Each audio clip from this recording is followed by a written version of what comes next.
Hello, in this video I want to show you how to fix the problem when there's abnormal noise and great vibrations on a TCL washing machine. And the first thing you should check is the transit bolts, if they are removed. If not, you will need to remove them. And I've made a video on how to remove them. You can check it in the playlist on our channel.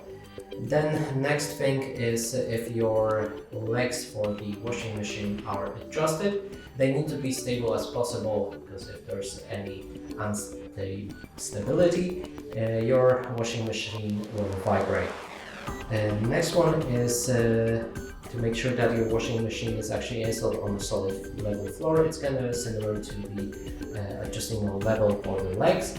It needs to be on a plain floor, and nothing can stand at least in half on something.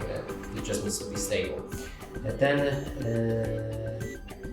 make sure that there's nothing heavy inside, like sometimes you might forget to take out coins from your pockets and they are maybe residing inside the tank, and it basically makes your entire machine vibrate. And that's it for this video. Hope you like it. Please consider subscribing to our channel, leave a like and a comment below.